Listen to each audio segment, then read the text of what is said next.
And we are back. Hello everybody, Realm Builder Guy here, and welcome back to the channel and the Angevin playthrough here on Crusader Kings 3. Well, it is now the year 1073, it is the 11th of June, and really not a ton has happened aside from gaining an heir. What will folk do next? That is the big question. He needs to build up his treasury, clearly. Got a good amount of prestige working on it. Piety is looking pretty rough, but he wasn't necessarily the most pious man in real life, so I'm not too overly concerned there. If we look at where things are going down, it's because he's deceitful. That's the key reason why he's dropping there. And that's just not going to change. So, what are the next steps for folk here moving forward? Well, I mean, it's a relative calm and peaceful time. Of course, has the King of England right on his, well, border, and in the heart of France. Still looking at dealing with Anjou, but what to do there? I mean, right now, can't take him head-to-head in the sense of warfare, just because, well, he's too powerful. If we take a look back at this, yeah, I mean, it's just not good. You can see this again. Very huge fan of these improvements here with tours and tournaments, and seeing that right away, so I don't even have to think about it much more. But, of course, the ends justify the means, right? To a certain degree. Can't murder him. Those schemes aren't really there to target his brother. But what if folk would be looking to gain some lands in other places in France to bolster his power base to then go after Anjou? And that's something I'm going to be taking a look at in today's episode. Thank you again for everyone that's been watching, liking, commenting on this new series, and all the new subscribers that have joined since then. I really appreciate it a lot. I'm having a lot of fun here. We'll see if we can even build the Angevin dynasty. This is a long haul playthrough, so you know, get ready for a lot of episodes, ideally, in the way this is going. If you haven't picked up Tours and Tournaments and you're thinking about buying it, I do recommend it. It's better than Royal Court as far as the DLC goes. Royal Court I did like. This, I think, takes the game to that entirely new level, also with all the freebies that you would have gotten anyway. But if you're thinking about buying it and you want to support the channel, I do have a Nexus Store GG or Nexus GG Store, whatever it's called, a Nexus Store link down in the description.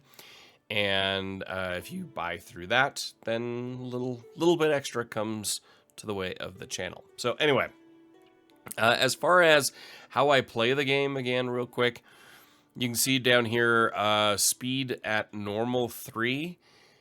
Very rarely do I go above speed 3. When I play just for me, just for a little fun on the side, not recording, I actually play in Iron Man at 1 speed. I never hit pause. I never hit save, because obviously it's Iron Man. I leave the game and it automatically saves it for me. And it's surprisingly rewarding to play that way. Quite a few months ago, I put out a video about the Crusader Kings 3 mindset. And if you haven't checked that out, I do recommend you check that out, because it'll let you in a little bit on how I approach this and other games. So let's take a look around us here. So Count Bouchard of Vendôme, he is young. He's got no allies. He's got a decent amount of, actually, regiments built up between bowmen, pikemen, and mangonels. 6 knights. Whereas folk, you know, it's not looking that powerful. The good thing, though, is he does have some decent allies, so because of that, would have the superior strength. But on his own, 283 levies, 200 pikemen, and 4 knights. Obviously, when the allies come in, then the odds shift in his favor. So we need to build up a little bit there before we look beyond our borders. All right, a familial reflection. I remember the day when my first child, Geoffrey, a beautiful boy, was born, my implacable son. Memories like these bring me comfort. No matter what happens, I know that my family is there for me, that House d'Anjou stands strong. My bravery and goodness, I whisper under my breath. I will treasure the thought. Geoffrey deserves a gift for his loyalty. Nah, I will just treasure the thought. Well, looks like our king has entered into a regency, and here we would be able to join a grand tournament for the first time. Greetings, Count Folk of Touraine. I am organizing a grand tournament in Lindsay. We will start with a melee, a chance to show your skill to all, I warrant. Let's take a look. I mean, he's a pretty good warrior, so that might not be a bad idea. We haven't... This is signed by the Duke of Northumbria. You can leave within 45 days. Oh, Grand Tournament in Lincoln. That's really far away. That's incredibly... Travel time about 3 months. So, I mean, he'd be gone 6 months for that. You know, we're not going to do that. That is just go all the way to England. A local French tournament, maybe. That far away, I would have to go with, nope, not at this time. I will send our Bishop Onfroy out to see if there is anybody that we can maybe get a claim on. Okay, we're not gonna do anything here with Blois right next door. Far too powerful there. But Vendôme might not be a bad one to target. So we're going to have our bishop go through the archives, as it were, and see if there's maybe something that links the d'Anjou family with the holdings in Vendôme, which I'm fine with in general, because if we think about it, we eventually do want to replicate the Angevin Empire, which held, you know, England, and then basically about this chunk of France. At one point in time, the Angevin kings of England held more of France than the Capetian kings of France did. So that's a long-term goal. So, you know, maybe picking up Vendôme may not be too bad. If we look at Raoul in Berry, it's pretty strong in his own right, but also no allies.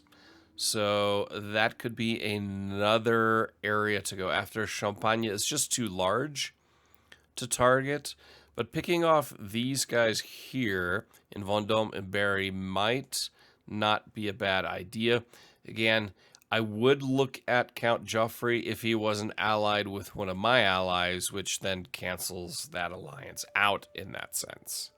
It's time to unlock a new martial perk. Prepared conscription, so army gold maintenance minus 15%. Friendly territory levy reinforcement rate plus 100%, or hard rule. Siege progression against revolts, faction, military power, threshold, vassals, all of that gets increased. Soldiers of lesser fortune. I mean, we really need to do all of these one way or another, so we'll just progress down the other side right now and go with hard rule. We can also designate a guardian for our son. I think, who would be a good guardian? Eleanor, our court physician. She is content. She is craven and lazy. Not so great. I think our wife or spy master. You know what? The Countess will be the guardian of her own child. Why not? So even though Folk and his wife, Countess Amengad, have a decent enough relationship, she is intimidated. I think he is going to try to be romantic with his wife, and has a 0% chance. Interesting. So there's no chance of being romantic with his own wife. What about seduction? 50% chance. Sure. Let's go with seduction over romance. Why not? Apparently, they're just that kind of couple. And apparently, right away, things worked out because Ermengarde is pregnant. Well, that's good. It's good to have another descendant, another heir on the way, and potentially something where we can work in the alliance game. Hearts and minds. I've been made aware that Countess Ermengarde is very close to her friend, Manassas. Getting his favor might help me catch Ermengarde's attention. We'll get Manassas whatever he asks for, so he gets a weak hook, 25 opinion. I could help pay off his debts. Absolutely not.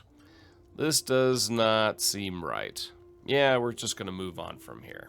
The dance. I'm attending the dance not simply because I am the lord of the castle, but because I want to see Countess Ermengarde there. She looks resplendent, and when we finally have a moment to ourselves, I offer my suggestions. All right, let's take a look at these.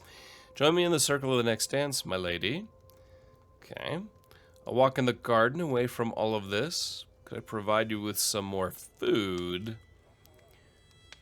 And have you seen how these people dance? Let's the next dance, shall we? Countess Ermengarde and I spun across the floor together, turning heads as she laughed to her heart's content. What an evening we had. So she gains smoldering chemistry, so a plus 20% chance at scheme success. Fantastic. My son. With a tired yet blissful smile, Ermengarde presents me with a perfect little son. Who will you become, my child? What shall I call you? Erard? Good Catholic name, a good French name, name after a family member. Robert? Let's go with Robert. I like that one. Robert d'Anjou. Welcome to the world, my son. The sting of rejection. You are a modest man, folk, but I do not like that. Do not like you that way, says Countess Ermengarde and glances down. Only God knows what the future might hold for us. Oh yes, of course. She loses 10 opinion. And that ends the seduction scheme.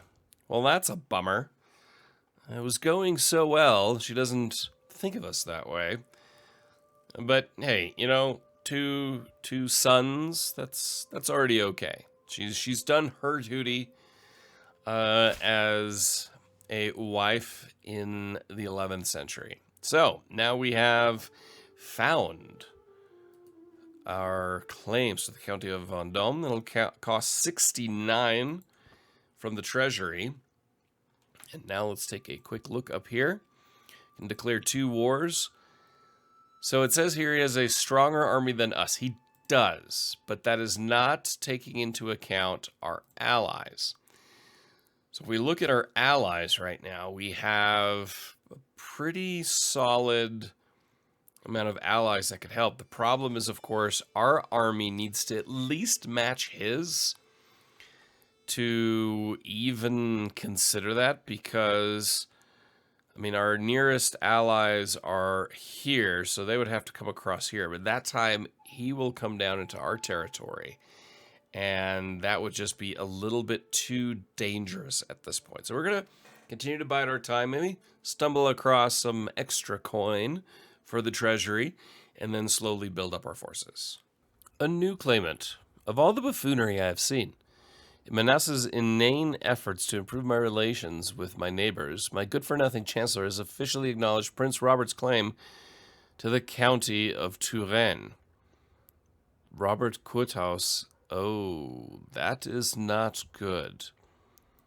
That is not good, because Robert Courthouse, Prince Robert, he is the son of King William the Conqueror of England.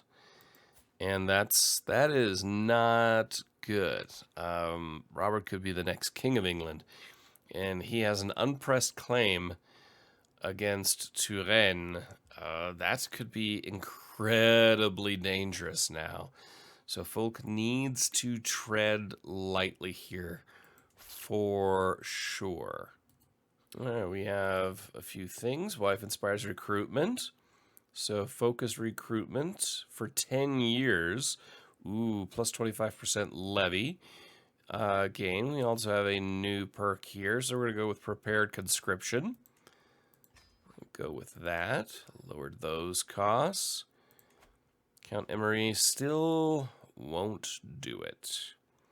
His opinion is a huge problem, and difference in military strength and so on. So there's just no reason for him to try to help us out. We look now, military strength gaining a little bit more and more. But it could be better. Vendôme, in the meanwhile, nothing has really changed there. So I feel like we need to start doing something here. We can add light footmen now. Oh, Emmengat is pregnant again. Excellent. Get rid of that. So, I mean, we could add light footmen. So we get bonuses in jungles, the taiga, and in forests. And we need more men-at-arms. Invitation to Count Joffrey's hunt. Ooh, our brother has invited us to the hunt in Lelude. Ooh, the plot thickens. Interesting, interesting. Okay, well, first thing we're going to do here is we're going to add light footman regiment. Why? Because we need to bolster those. Now, this could be interesting. I think, because travel time is just 15 days. This has some great implications for the future here. We are going to go to our brother for the hunt. We've got our caravan master, and I think that is all we are going to do at this point. And head off. A fresh start. My brother Count Joffrey is hosting a hunt in Lelude, and time has come for us to depart. I should be able to proudly represent the House d'Anjou. Hunting with birds is a most noble pursuit, and one I am sure to excel at. I can't wait. All right, so another hunt. Regency, of course. Our pregnant wife is in charge here. Other people's pastures. Fine day like this, the weather is nice. The pastures of Saumur look great, and local livestock are positively jumping and cheering in their own guttural manner. Calves are walking next to their mothers, their fur shiny and clean. Overall, the place is very competently run, although I do notice a couple of oddities, and I would manage a bit differently. A local matriarch approaches me. A fine morning to you, my lord. Are these beauties not a sight to behold? I could apply some of this back home. Improve pastures. See if we can improve things around here. Joffrey loses opinion. Grow closer to forming a rivalry with Count Joffrey. I'm sure Count Joffrey could take care of his own pastures. Gain some stress through this. But improved pastures, I think we'll go with that. Has improved pastures for 15 years. Excellent. A duel demanded. Uh-oh. An imposing man is standing on the road ahead of us. I am Beaumont of Anjou. I have bested dozens of men in combat, and honestly, all those fights were dull. So here I am on this road looking for someone better than me, someone I can learn from. If you can best me in combat, I will become a valuable and loyal servant. And so, on this day, I demand to meet one of you in a fair fight. I have no interest in either you or a fair fight. Okay. Might be less valuable after I win. What does he look like? He's actually not bad. He's an albino. He's reckless, flexible leader, a torturer, skilled tactician, lustful, compassionate, and calm. You might be less valuable after I win. So a 99% chance. They spend 150 prestige, 80%. Every entourage member loses 20 opinion of you, and 20% gain wounded. He will show 64% chance you recruit Beaumont.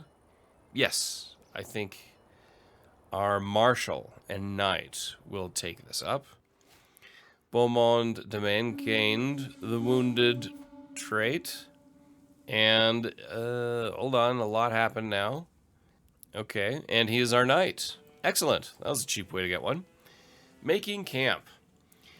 As we await the arrival of the rest of the guests, Count Joffrey has started on the preparations. His gamekeepers check the grasslands each day for sign of the quarry, while building a camp closer to the hunting ground. My bird grows restless. All right, so we've got recreation. Soon it shall commence. Antoine assembles the party as the sun rises over the camp on the plains near Le Lund.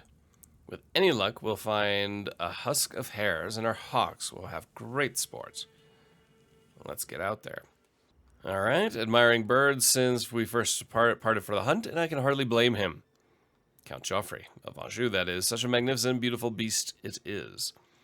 We're near a small river, rich and busy, with fish of generous size, and I feel this is the perfect opportunity to show what my hawk can do. My falconry skills will impress. And success chance decreases. Excellent. Okay, what do we have here? My acquaintance Robert is crouched down on the ground, humming cheerfully, picking lavender. He appears to have lost all interest in the hunt. Count, what a bounty of nature. Look at these plants. Truly, the wealth of the earth knows no bounds. We do not appreciate these simple treasures enough.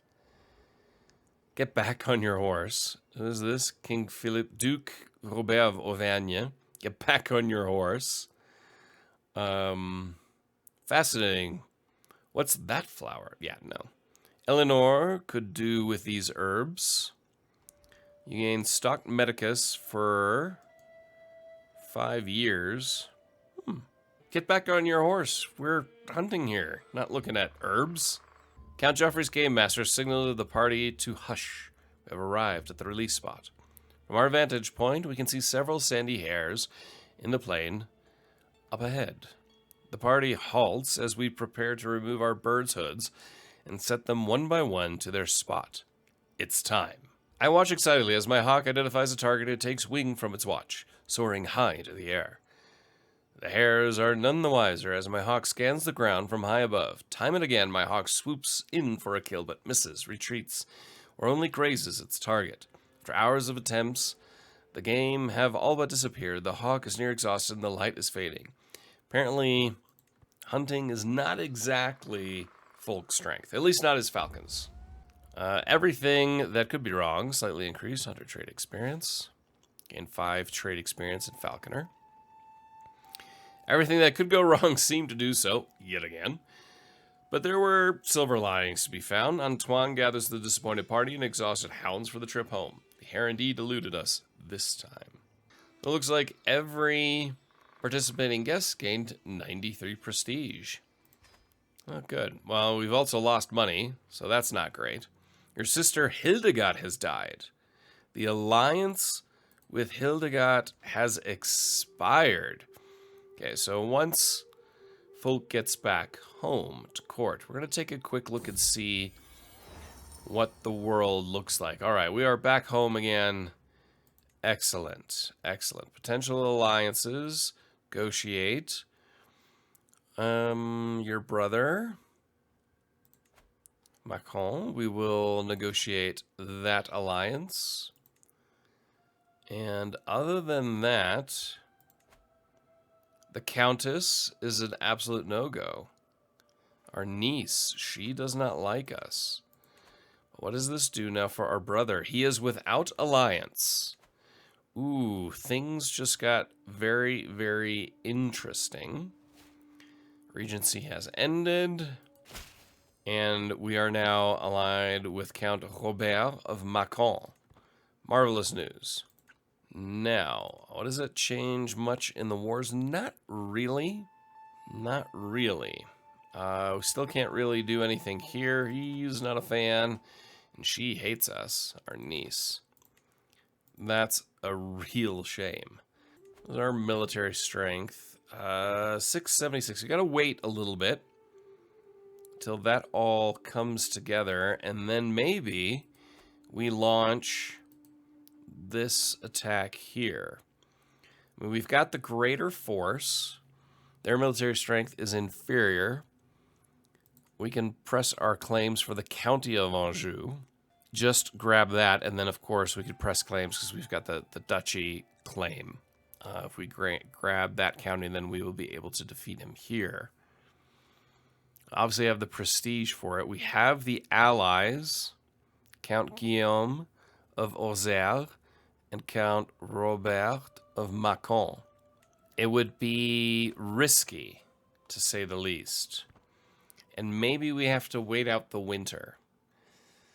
But I almost feel like a good time to strike is very soon, before Joffrey gains an alliance that makes him stronger. But of course, our treasury is not looking good right now.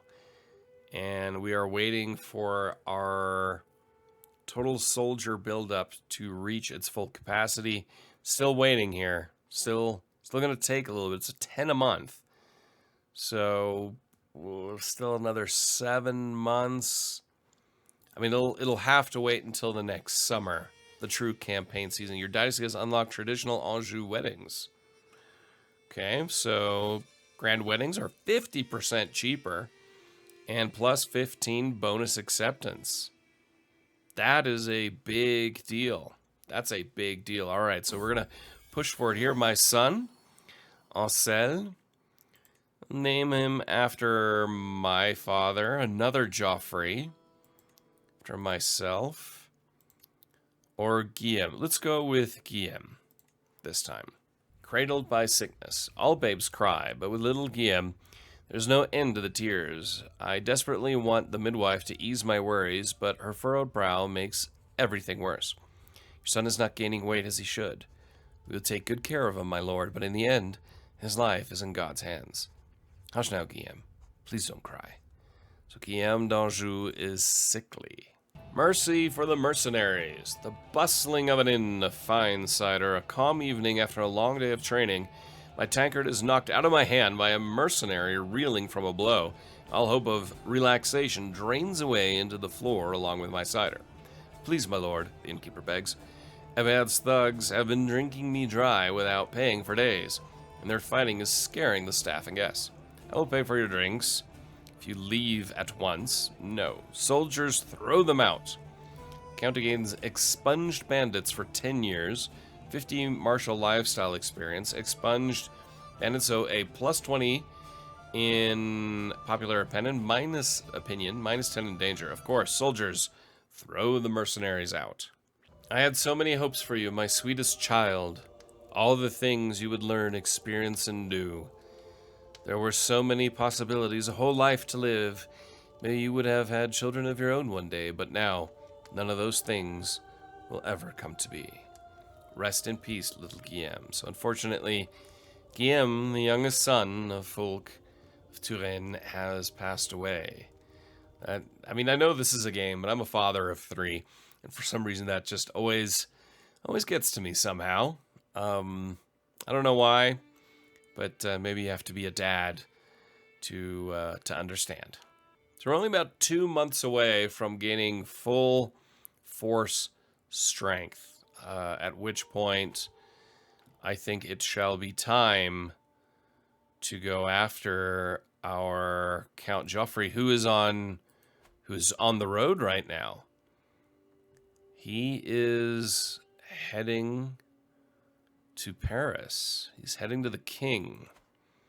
It might, if timing works out, it might be time to strike. Sudden shock. I've ridden, taken aim, and struck so many times I thought nothing could upset my rhythm. As I take yet another gallop down the practice range, a commotion I cannot fully see makes my horse rear up. For an instant, momentum keeps me pinned to the back of the horse as it starts shaking. Then, as if time is flowing slow, I can feel myself becoming dislodged. Calm down, girl, calm down. Our horse, 82% chance gets thrown off and wounded. I dive for stable ground. Better safe than sorry. Spend 35 prestige. Yes. Let's look at the military now. Full military. Okay, we're going to wait. Wait for those final 5. There we go. Fully ticked. And now our brother is coming back. Declaring war. We have 1900 versus his 829. Now, let's look at this tactically. We have the Count Guillaume of Auxerre all the way over there. And then our next ally is in Burgundy. So both of our allies sit over in Burgundy. That is a long way for them to travel to get here in time. His military force is 829 strong. Our military force is 679. It's basically a matter of needing to survive long enough for the allies to show up. When the allies have shown up, then, my friends, then it could be ours. Now let's take a look at Vendôme, because we can't forget we do have a claim there. Now, if we capture Vendôme, that adds more levies to our military. Declare a war here. That, I think, is the smarter play. Is to go after Vendôme first, because, again, our allies are in Burgundy. That is a long way for them to travel to get here. To help with against Joffrey, who has a superior force. Now, if we go against Vendôme, we can possibly beat them ourselves. We position our military, we keep them right in here, in Touraine. The reason why that's of importance, there's a river crossing right here. He would have to attack across a river to come for our holding. That we place our army right in here, in the plains. We could go into the forest, try to draw him into the forest, but I feel like plains would be better. There's a river he would have to cross to get there. And then our allies from Burgundy could pile in that time, and we could face off in Tours against them. See if they would come out, if Vendôme would take to the field. So that means we would raise our forces, not cross the river. Instead, the Loire River. Instead, we would wait for his forces to cross the Loire, with the disadvantage that entails, or he won't sally forth and wait, by which time our Burgundian allies could show up, and then we have an overwhelming force. But we will save that for the next episode here. So this one, we had some heirs and an unfortunate death, visited Joffrey for a hunt, and are planning and scheming, and now I think are in a position where Fulk, this year 1077, can finally strike out, maybe capture Vendôme, build up his levy strength to at least counter his brother, hold him off, and even with Anjou, what we would then do is the same tactic. Sit in Tours, force him to cross the Loire, in hopes that we can somehow hold off long enough for our allies to come. But that will be in the next episode. If you enjoyed this episode, I will always appreciate a like. Let me know your thoughts on this strategy. And until next time, I am Realm Builder Guy. And for Folk and the Angevin, thank you for watching. Until next time.